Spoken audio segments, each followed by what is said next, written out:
Mapagpalang araw po sa inyo, Sir Seth. Tawagin niyo na lamang po ako sa pangalang Dalido. Nasa edad 41 taong gulang na ako ngayon. Nais kong ibahagi ang kwentong ito. At sigurado, hindi lahat naniniwala. Pero sa katulad kong ako na mismo at ang ama ko ang nakaranas, maniwala kayo. Nangyayari talaga ito sa totoong buhay. Nasa edad 16 na taong gulang pa lamang ako nang mangyari ang karanasan na ito. Isang binatilyong probinsyano. Mahilig gumala kasi kasama ko yung mga kababata ko kahit gabi na. Bata pa lamang kami ay kami na ang madalas magkasama ni na Marlo, Nuebe at Dinoy. Isinama ko sila dito sa aking kwento dahil magkasama kaming nakaranas ng katatakutan noong kabataan namin. Nangyari pala ito, Sir Seth, sa isang libid na baryo sa probinsya ng Aklan. Ipinanganak at lumaki kaming magkababata at naging magkabarkada na rin.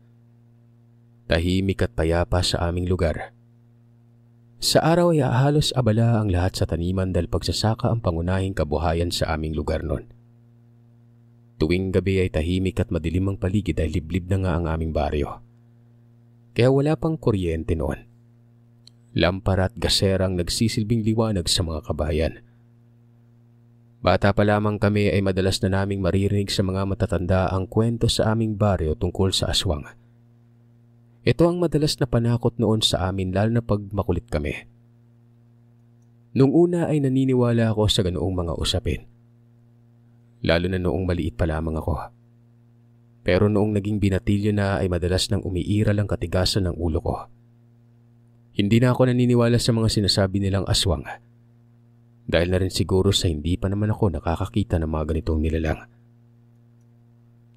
Tatlo nga pala kaming magkakapatid at ako ang panganay. Ang dalawa kong kapatid ay mga babae. Dahil binatilyo na ako ng mga panahon nito, likas na sa akin ang madalas na gumala kasama ang aking mga kababata. Kahit anong paghihigpit ni nanay at tatay na wag na akong lumabas tuwing gabi, sinusuway ko pa rin sila. Minsan pag hindi ako pinayagan ay pinipilit ko pa rin tumakas. Bakasyon noon kung kaya't kaliwat kanan ng mga sayawan sa lugar namin. At bilang nagbibinata na rin ay nakahiligan namin magkababata ang dumalo sa mga sayawang ito. Dahil sa sayawan ay marami kaming makikilala ng mga dalagitang dayo mula pa sa mga karatig lugar noon. At dito na rin magsisimula, Sir Seth, ang aming karanasan. Isang gabi, meron kaming dinaluhang sayawan sa kabilang baryo. Hindi naman ganun kalayo sa lugar namin.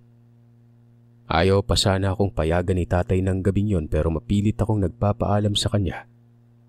Hanggang sa pinayagan na lamang niya ako. Sabi ko naman sa inyo, matigas talaga yung ulo ko eh. Gagawin ko yung lahat, payagan lang ako ni tatay. Pagmamalaki ko pang kwento sa mga kaibigan ko.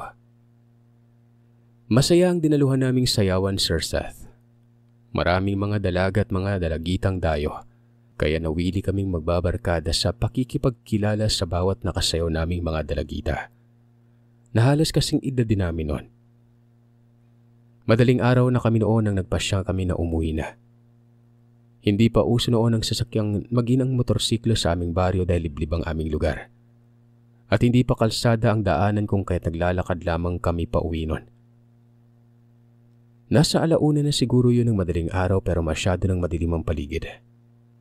Ang tangi naming ilaw ay ang dala naming mga flashlight.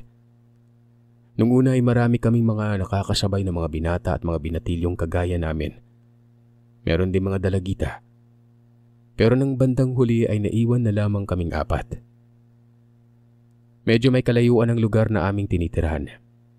Nasa bandang dulo pa kami ng baryo nakatira. Maayos naming binaybay noon ang daan patungo sa lugar na aming tinitirahan. Magkakapitbahay lamang kaming 4. Pinilit naming dumaan sa taniman ng saging ni Mang Puldo. Dito ay sobrang tahimik ng lugar. Medyo malayo pa noon ang kabahayan sa lugar na ito. Madilim ang paligid pero bigla kaming napahinto. at sabay-sabay kaming napalingon nang maramdaman namin na tila ba may nakasunod sa amin. Agad namin itong inilawan gamit ang aming mga flashlight. Pero wala naman kaming nakita kung kaya't muli na kaming nagpatuloy sa paglalakad nun. Mas lalong binilisan pa namin ang paglalakad pero maya-maya pa. Muli na naman naming naramdaman at narinig mismo na parang may mga yabag na sumusunod sa amin nun. Nakaramdam na kami noon ng takot. Sinabi ko pa sa mga kasama ko na kahit anong mangyari, sana walang iwanan. Naghawak kamay pa kaming apat habang patuloy ang mabilis naming mga hakbang. Pero hindi lamang yun ang nararamdaman namin. Mas lalo kaming nakaramdam ng takot na may marinig kami mula sa aming likuran. Angil. Kung kaya't kahit natatakot na, pinilit naming lumingon nun. Nagulat kami nang hindi tao ang nakita namin. Sobrang laking aso ito na nakasunod sa amin. Nanlilisik ang mga mata at walang tigil sa pag-angil. Wala na kaming magawa ng mga oras na yun kundi ang mapapalaban na talaga kami. Sa isip-isip ko pa. Pero habang kami ay paurong ng paurong ay umaabante naman ang lakad ng malaking nilalang papunta sa amin. Natatakot man pero hindi kami pwedeng magpatalo ng mga oras na yon. Alerto kami. Alam naming sasalakayin kami ng nilalang. Na naghihintay lamang ito ng tamang pagkakataon kaya swerte na lamang siguro ng mga oras na yon. May malaking sanga na napulot kami sa aming kinaroroonan. Tama lamang ito para kahit papano'y magawa naming maipagtanggol ang aming mga sarili. Mabilis naming dinampot ang mga sanga.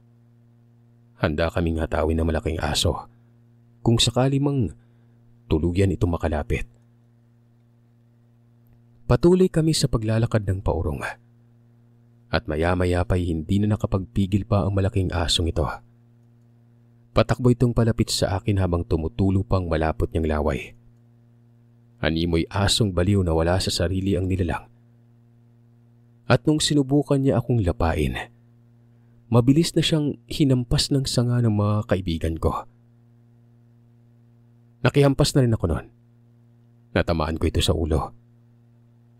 Bumagsak ang malaking aso kung kaya't hinampas din ulit ito ni Dinoy bago kami tumakbo ng mabilis noon. Hinihingal kaming nakarating sa bahay nila Dinoy. Ang bahay kasi nilang una naming madadatnan. Minabuti naming doon na muna kaming lahat magpalipas hanggang umaga. Nasanay na rin kasi ang aming mga magulang sa mga ganun naming gawain nun. Hindi na namin ikinuwento pa sa aming mga magulang ang nangyari sa amin tungkol sa malaking aso na ito. Natatakot kami na baka sa susunod ay hindi na nila kami payagan na pumunta sa sayawan kung magkwento pa kami sa kanila. Kaya't sinarili na lamang namin ang mga pangyaring ito. Sa madaling salita, Sir Seth, hindi kami nadala. Masipag akong anak. Bilang panganay ako madalas ang tumutulong kay tatay sa taniman. Sa edad kong yun ay marami na akong kayang gawin. Isa na po dito yung pag-aararo nun sa taniman. Malaking tulong na yun para kay tatay. Ako rin ang nangangahoy para sa aming panggatong. Kaya din siguro kahit makulit ako at may katigasan ng ulo ay mahal na mahal pa rin ako ni tatay noon. Kaya't pinagbibigyan niya pa rin ako sa aking gusto. Lalo na pagdating sa mga lakad naming magkabarkada. Pero kahit ganoon ay pinapangaralan din ako ni tatay sa mga nararapat kong gawin. Pinapaalala din ito sa akin ang mga limitasyon ko. Kung kaya't pagkatapos ng mga gawaing nakatoka ay malaya na akong pumunta sa mga kababata ko noon. Minsan naliligo kami sa ilog na magkakasama at lumalangoy sa malalim na bahagi. Hanggang sa magsawa kami. Maayos ang samahan namin ng aking mga kababata. Kapag hindi naman kami abala sa hapon, tambayan na rin namin ang basketballan sa aming baryo. Mahilig din kaming maglaro ng basketball kasama ang ilan sa mga naroroon ng mga kaedad namin. Isang gabi noon ay nagkayayaan na naman kaming apat na pumunta sa kabilang baryo. Nalalapit na ang piyesta sa kabilang barangay kung kaya't may sayawan. Hindi naman ito masyadong malayo mula sa lugar namin. Kayang-kaya namin itong lakarin. Maaga kaming umalis para makarating kami na maaga. Mga bandang 7:00 ng gabi ay naroroon na kami. Maraming dayo ng mga dalaga at mga dalagita. Sa hindi sinasadyang pagkakataon ay meron akong natipuhang isang dalaga noon. Kaedad ko lang. Maganda at tahimik lamang na sumasayaw kasabay ng kanyang mga kasama. Unang tingin ko pa lamang sa kanya ay naakit na ako sa maamo niya mukha, Sir Seth. Kung kaya't humanap lang ako ng magandang pagkakataon. At noong nakaupo na siya at biglang tumugtog ang isang sweet music, nilapitan ko ito at inayang sumayaw kasama ko. Nakangiti naman siyang inabot sa akin ang kanyang mga kamay. Nasa gitna na kami noon at kasalukuyang sumasayaw kasabay ng tugtog. Inalam ko yung pangalan niya. Nagpakilala itong si Rosella. Nagkagaanan kami ng loob ni Rosella. At tama ang hinala ko na magkaedad lang kaming dalawa. Inalam ko rin ang lugar kung saan siya nakatira. Dito ko nalaman na taga-kabilang baryo lang pala ito. Natapos ang gabing yun na lagi na akong nakangiti. Iba ang pakiramdam ng isang binatilyong nagmamahal at hindi na maalis sa isipan ko si Rosella. Lagi na itong laman ng aking isipan. Ultimong sa panaginip ko, talagang hindi nakakatakas eh. Hindi ko na natiis na matapos ang 5 araw na hindi ko pa siya nakita muli. Kaya inaya ko yung mga kababata ko para samahan ako na puntahan siya sa baryong tinukoy niya. Nagpaalam ako kina nanay at tatay at noong una, ayaw pa sana nila akong payagan dahil meron daw mga haka-hakang. Maraming ang aswang sa baryo na yon. Pero sabi ko na may mga kasama naman ako. Hindi pa rin nila ako pinayagan. Pero hindi ako nagpapigil. Umalis ako kasama ang aking mga barkada. Tanghali na nang dumating kami sa baryo ni na Rosella. May kalayuan din ito. Ilang bukirin din ang aming inakyat bago kami nakarating sa kanilang sityo. Malayo ng agwat ng mga kabayan doon at walang kapitbahay sila Rosella. May katandaan na rin ang kanyang mga magulang. Bunso siya sa 6 na magkakapatid. Inalok kami ni Mang Conor, tatay niya, na doon na kami mananghalian. Mabait naman ang mga ito. Nagkatay pa sila ng manok ni Aling Perla. Tumulong kami sa pag-igib ng tubig na kinuha pa namin sa kabilang dako ng bukid na naroroon. Nakapag-usap din kami ng maayos ni Rosella at nagkasundo na muli kaming magkikita sa darating na sayawan. Doon sa kung saan kami nakatirang magkakaibigan. Alam kong napupusuan ko na talaga si Rosella ng mga panahon na ito pero hindi ko masabi sa kanya. Ayoko kasing isipin niya na ginagawa ko mabilis ang lahat. Bandang hapon, 3:00, nagpasya na kaming umuwi noon. Nalibang kami sa baryo ni na Rosella. Maraming magagandang tanawin doon at nasa parte ng bundok na kasi ang baryo na yon. Inabot kami ng gabi sa daan at muli. Naulit na naman ang kababalaghan na naranasan namin nung nakaraan. Medyo malapit na rin sana kami sa lugar namin nang may mapansin kami sa aming likuran. Maganda ang sinag ng buwan ng gabing ito kaya kahit papano ay maliwanag ang paligid. May isang matangkad na lalaking nakasunod sa amin. Hindi namin makita mukha kung kaya't hindi namin makilala. Medyo may kalayuan pa naman siya sa amin pero kahit papano, nakakatakot ang presensya niya. Nang makita ko ang lalaking ito na nakasunod sa amin ay sinabi ko sa mga barkada ko na bilisan namin ang paglalakad at huwag magpapahalata sa lalaking nakasunod sa amin noon. Pero nang lingunin ko muli ang lalaki ay nakita kong mabilis din ng kanyang mga hakbang na para bang hinahabol niya kami sa paglalakad noon. Pero hindi kami nagpadala sa takot. Patuloy lang kami sa paglalakad hanggang sa may natanaw kami sa hindi kalayuan. Mga naglalakad na mga tao. Isang grupo ng mga magsasaka sa amin. Ginabi sila sa kanilang inuman. Muli naming nilingon ng lalaki na matangkad na nakasunod sa amin pero nagtataka kami dahil bigla na lamang siyang nawala. Binati kami ng mga nakasalubong naming mga magsasaka at nagbigay galang din kami sa kanila. Mga kakilala din kasi yon ng aming mga magulang. Taga doon din sa aming baryo nakatira mga kalalakihang ito. Nakarating kami sa bahay ni Dinoy. Doon na kami lahat naghapunan. Tamang-tama kasi na naghahapunan ng kanyang mag-anak nang dumating kami. Doon na rin kami muling magpapalipas ng gabi sa kanila. Pagkatapos noon ay nagpasya na kaming matulog. Pagod kasi kaming apat mula sa mahaba naming nilakad. Papunta at pauwi mula sa baryo nila Rosela. Dahil sa malit lamang ang silid ni Dinoy kung kaya't sasala kami ng bahay ni na Dinoy pumwesto. Kagad na nakatulog ang tatlo kong kababata. Naiwan akong gising pa rin ang mga oras na yon. Mag-aalas 10 na siguro yun ng gabi. Hindi ko alam kung bakit hindi ako makatulog. Para akong namamahay. Pinilit ko makatulog. Pinikit ko ang aking mga mata pero meron akong naririnig na ingay mula sa ilalim. Sa mismong silong ng bahay. May nararamdaman akong kung ano sa silong na kahit hindi ko pa nakikita. Nagtatayuan ng balahibo ko. Lamparang ilaw namin ng mga oras na yon. Kaya ang liwanag doon ay tumatagos sa sahig ng sala. At dahil gawa ito sa pira-pirasong sahig ng kawayan, sumilip ako sa siwang ng sahig at kitang-kita ko mula sa silong. Ang isang hindi ko masyadong mailarawan pero parang hindi tao pero hindi din hayop. Parang tao yung tindig pero mabalahibo ang katawan. May napakaitim na balat. Hindi ko masyadong naaninag ang kanyang mukha dahil sa itim. Dahil may kadiliman pa rin sa silong nun. Ginising ko ang tatlo kong kababata para makita din nilang nakita ko. Pero tila ba nakaramdam ang nilalang na ito dahil noong nagising ang tatlo at sumilip na rin sa silong mula sa siwang ng sahigay, nawala ito.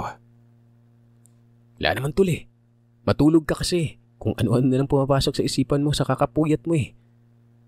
Pang-aasar na wika sa akin ni Nuebe. Napapangiti pa sila habang napapailing ng ulo. Habang nakatingin sa akin. Kinabukasan ay maaga pa akong umuwi sa bahay. Pupunta kasi kami ni tatay sa taniman ng araw na yon. Pagdating namin sa taniman ay kaagad na naming ginawa ang mga kailangan naming gawin. Nilinis namin ang mga pilapil na napuno na ng damo at pumupunta na sa mga taniman naming palay.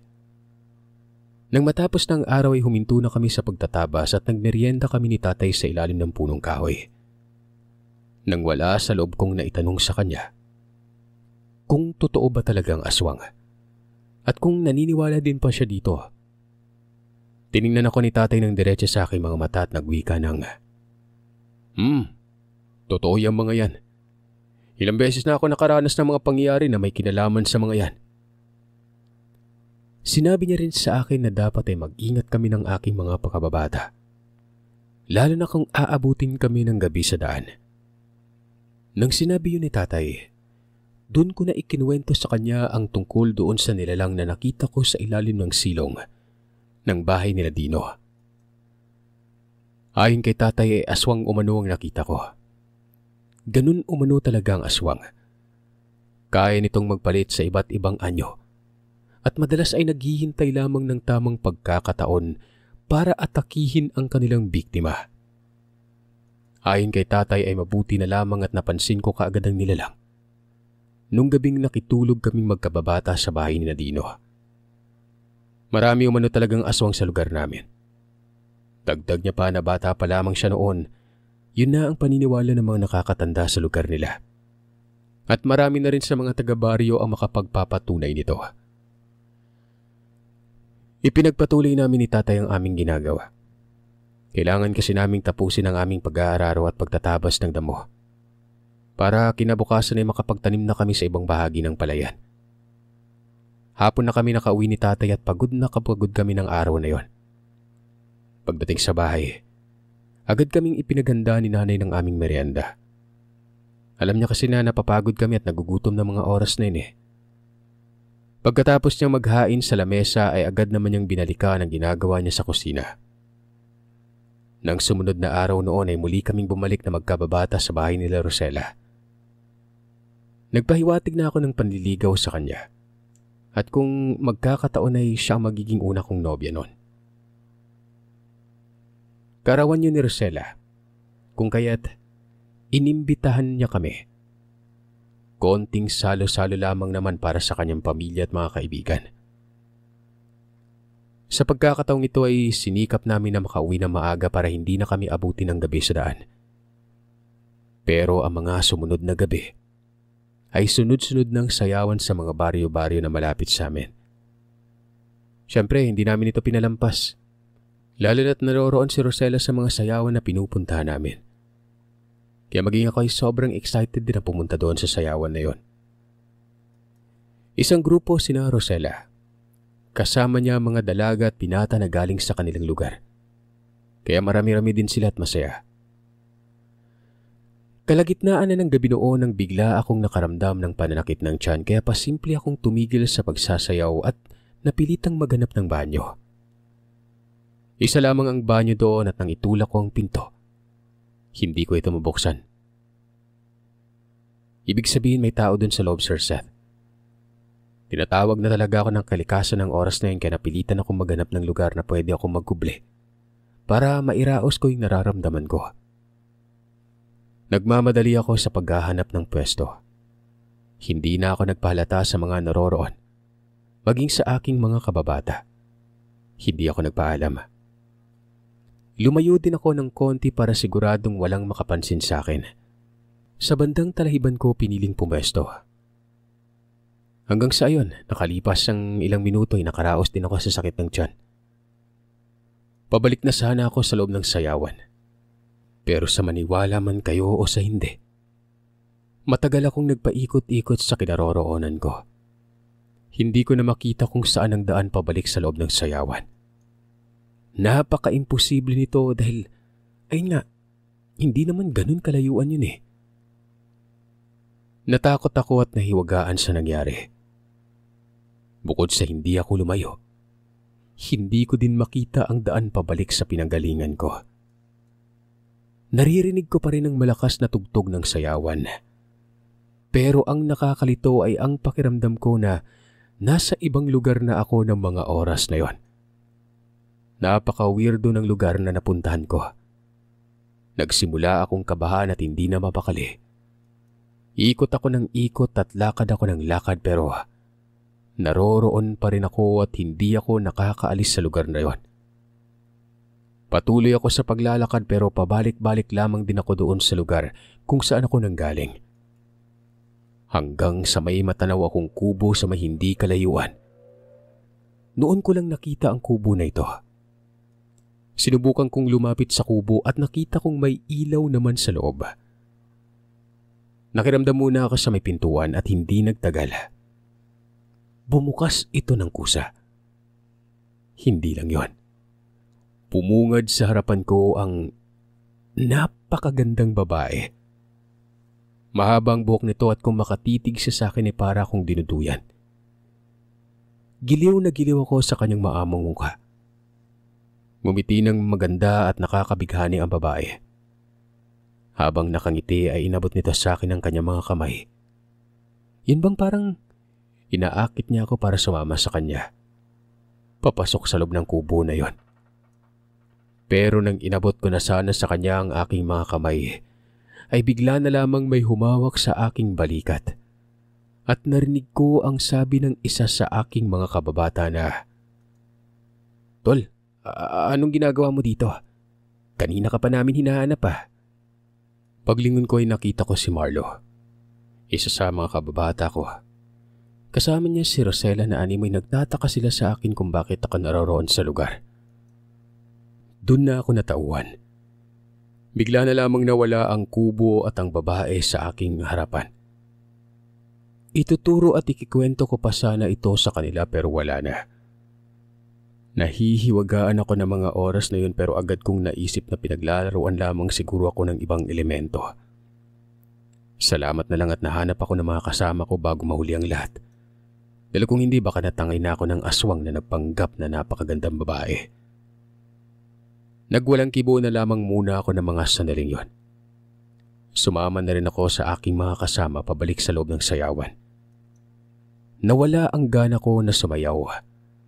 Nang makapasok ako uli sa sayawang yon, nalilito pa rin ako sa mga nangyayari sa akin. Napansin to ng mga kasama ko, lalo na si Rosella, na tila ba wala ako sa sarili at ang lalim ng aking iniisip. Kaya't mayat maya ang tanong nila sa akin kung ayos lamang daw ba ako noon. Ayos lang ako mga tol, sagot ko. Hanggang sa inaya ko na lamang sila na umuwi na ng mas maaga kesa sa aming nakaugalian noon. Hinatid pa ako ng aking mga kababata sa bahay. Si Rosella ay naiwan pa sa sayawan at may mga kasama naman siya na taga-baryo nila. Pinili ko na lamang manahimik at huwag na inkwento kahit kanino ang nangyari sa labas ng sayawan noon. Iniisip ko na baka hindi naman sila maniniwala at pagtatawanan pa nila ako. Kahit kinananay at tatay ay hindi ko na rin ito sinabi pa. Pagkatapos ng pangyayaring yon ay hindi na muna ako sumasama sa mga lakad ng mga kababata ko. Lalo na sa gabi, maging kay Rosella, hindi na rin ako nagpakita pa. Hindi ko alam kung bakit simula ng gabing yon. Naging matatakotin na ako na animoy natatakot na akong mag-isa. Pakiramdam ko ay laging may kababalaghang nangyari. Biglang nagbago ang aking pananaw at hindi na ako masyadong lumalabas ng bahay. Maliban na lamang noong bumalik na ang pasukan namin. Pero ganun pa rin, bahay at eskwela na lang talagang inatupag ko. Ikinatuwa ito ng mga magulang ko. Ayon kay nanay na kahit papano ay wala na silang alalahanin pa. Pero ganoon pa rin ang aking gawain. Katuwang pa rin ako ni tatay sa bukid. Isang tanghali, nagpapahinga ako at nakaigas sa lilim ng malaking puno. Kasama ko rin si tatay. Mainit pa kasi masyado ang sikat ng araw noon. Pagkatapos kumain ng tanghalian ay magpapalipas muna kami ng halos 1 oras sa lilim na malaking punong kahoy bago magsimula ulit ng aming gawain. Nakaidlip ako ng mga oras na ito at ganun din ang aking ama. Pero nagising ako sa konting kaluskos mula sa aking likuran. At nang imulat ko ang aking mga mata, sabay lingon sa pinanggalingan ng kaluskos, nagulat ako at nabigla sa malaking pusa. Hindi yun basta pusa lang. Kakaiba yun. Malaki at kulay itim. Nanlilisik ang mapupula niyang mga mata. Mabilis akong bumangon at mabilis kong dinampot ang itak na nasa aking tabi. Sumigaw ako kay tatay dahil alam kong aatakihin kami ng pusang yon. Pero bago pa man ito nakalapit sa amin ay agad akong umamba at mabilis ko itong tinaga ng hawak kong itak. Mabilis itong nakailag pero alam kong tinamaan ko siya kahit papano. Ang nakapagtataka ay nagawa pa rin itong tumakas sa tumakbo ng mabilis. Sinubukan pa namin ni tatay na habulin ito pero ubod ng bilis nitong nawala nun. Aswang ang pusa na yun ha. Ang lakas ng loob na kahit araw nagawa pa ng hayop na sumugod. Mabuti na lang at mabilis ka anak. Halata ang kaba sa boses ni tatay. Laking pasasalamat na lamang namin na hindi kami nabiktima ng nilalang. Hindi na kami ni tatay bumalik sa aming pagkakahiga. Bumalik na lamang kami sa taniman at tuluyan na naming tinapos ang aming trabaho. Nagmadali na kami na makauwi noon nang sa ganoon ay makapagpahinga kami. Dumating kami ni tatay sa bahay. Nadatnan namin doon ang aking mga kababata at na-miss na rin siguro talaga nila ako. Lalo na yung samahan namin. Kinaisip nila akong dalawin. Noong mga pagkakataon na ito ay hindi na ako makatanggi sa kanila. Hinaya nila akong pumunta sa isang handaan. Ayon sa kanila ay kaarawan ng pinsan ni Dindoy. Nasa kabilang purok lamang naman yon. Matagal na akong hindi nakakasama sa kanila kung kaya't pinagbigyan ko na lamang sila. Total, kilala ko naman ang pinsan ni Dindoy na dadaluhan namin. Kasing edad din namin ito at madalas ding sumasama sa mga lakad namin. Pinayagan naman ako nila nanay at tatay. Kung kaya't kaagad na rin akong gumayak para makaalis na kami noon. 5:00 ng hapon ay naglalakad kami papunta doon.